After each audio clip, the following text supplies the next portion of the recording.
Hey, congratulations Thank on you. How are you? the film here. See for me. Thank you very much. How are you doing? I am doing great. I'm doing great. So let's start off with that easy question. Where did the original idea came from for this fascinating story? It's such a thrill.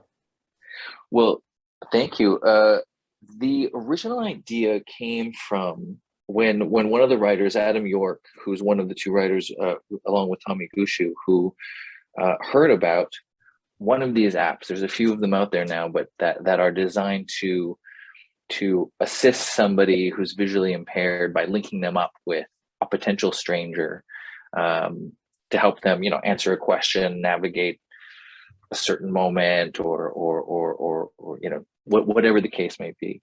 And I think that got Adam thinking about what it means to assist, and what it means, what kind of situations somebody might need to be that vulnerable and to reach out to a stranger. And then, of course, when you add in the what's the movie version of that? What are these heightened scenarios that could come into play there? I think his imagination started going, and they started working on the script. So what was the first thing that you want to approach, to tackle a project like this? Did you have to like develop the app, find the house, or find the right actor? I would say the big piece was the actor. Of course, Sophie, who's played brilliantly by Skylar Davenport in the film, is in every scene. They really had to carry the film.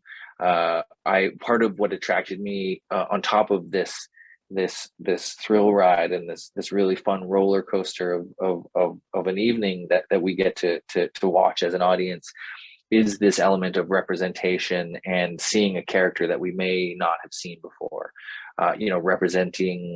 represented as complex and dynamic, and who happens to have, visual impairment. And so we had to search high and low, and we were really lucky to find Skylar, who was such an incredible performer and has a background in voice performance, doing video games and anime and animation, but hadn't been the lead in a feature before. And I think Skylar did such an incredible job. So from there, once we had those elements, then it was about bringing everything else together, including finding this giant house that plays host to this cat and mouse game that lasts all evening. Well, they did a terrific job, I will have to admit. But why was it so important to find someone who has visual impairment to participate in the project? A lot of other movies, they could have just used any actors, but you went in this route to make it closest to the character. Yeah, I think that if we are telling stories about a community, we should tell stories with that community. I think that somebody with Skylar's lived experience of not only losing vision, but having going through the experience of vision loss as an adult, and learning how to navigate the world is something important to represent, and to represent authentically. I also think that differently able characters have been misrepresented and unrepresented for so long, that it was really important to do the work to get that right. And I caught myself, I almost said do the extra work. It's not extra work, because it is the work of telling a good story and an authentic story. And I think that it makes the film that much more rich and more watchable and authentic and fun. And I really believe that is what makes the film. A lot of times people think of these kinds of things, or the fact that certain communities are underrepresented in casting sessions, and sometimes we have to spend a little bit more time looking.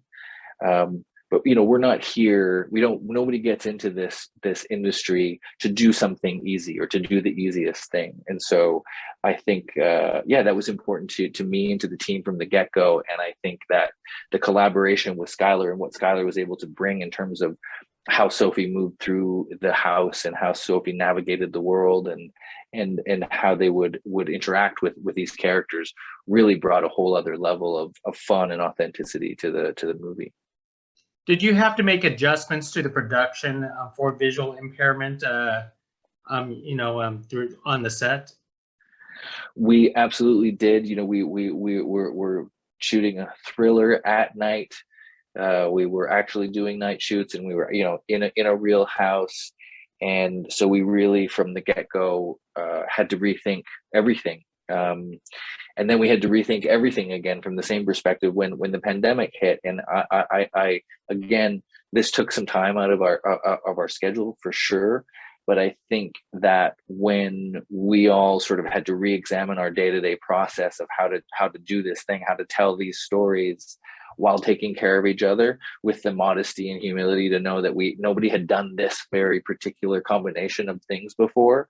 I really thought that the process ended up being very rewarding, because the level of trust and teamwork that developed as a result of that allowed us to move quite fast, allowed us to have that sense of camaraderie, and to really go to the places we needed to go after that.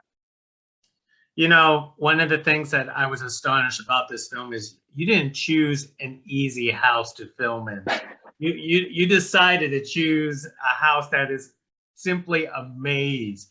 Could you tell us more about this house and how you have to overcome those challenges to adapt with the house? Well, we wanted to find a house that was a unique character in the film, that presented a unique challenge for, you know, the good guys and the bad guys in the movie. And this was a real house. We searched high and low, and there's a lot of sort of just open concept houses out there, but we needed a house that could host this very complex, you know, cat and mouse game that takes place over the course of the evening. So we searched high and low, and when we found it, it really, you know, the script, many of the sequences were already there, but we could, once we started painting them into those nooks and crannies of the house, it really started to come alive. You know, this combination of warm sort of wooden touches, and then also this cold metal glass elements that really kind of reflect certain moments in the story. And that just became part of the fun adventure of putting together this puzzle of who was going to be where at what point, and how were we going to show that to the audience to maximize, you know, the audience's knowledge of where people were and how close they were coming to bumping into one another. You know, and then and how we were going to see that at different moments of the evening, and how that was all going to evolve. That became, you know, the fun part of the puzzle once we found the house. Of course it is. I mean, all of this is all about filmmaking, and one of the best filmmaking is the interaction between Skylar and Jessica. You know, back and forth with the app. You guys didn't have to create an app for any of this, right? We created a like the shell of an app for them to use. Yeah, because we didn't want to, because of what happens, which, without giving anything away, we didn't want to use an actual app. So we created that, and you know, those visual elements, but mostly for the visuals. So how did you constructed the the conversations, you know, between Jessica and Skylar back and forth? Well, ironically, especially since we started, you know, in early 2020, right at the very beginning of the year, the irony, you know, is not lost on us of the distance between these main characters, and the fact that they're using this technology to communicate. And, you know, again, at the heart of this story and of this genre piece is this relationship between Kelly and Sophie, and how this kind of unlikely team develops this loyalty and this connection. And so, you know, I really have to give it to the script and to the performance.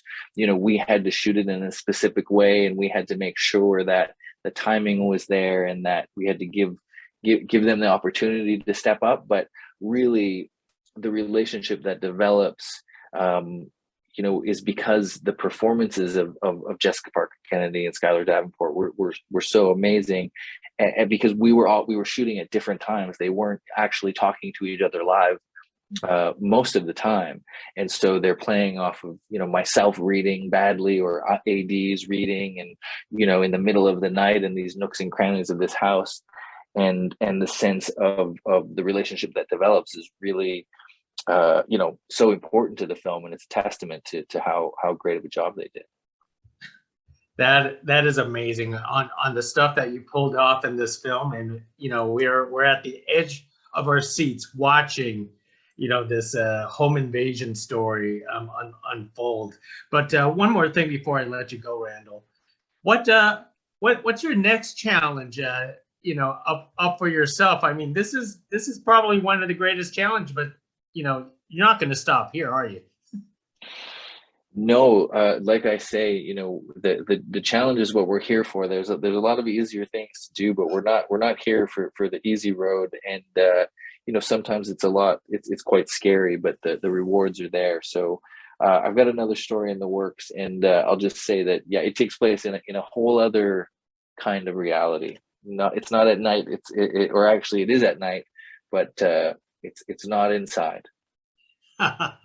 Well, you know what? I look forward to that, and it's been a pleasure speaking to you again, and can't wait on your next project, Randall. Likewise, man. Nice to see you. Hey, thank you. Appreciate it. Bye now.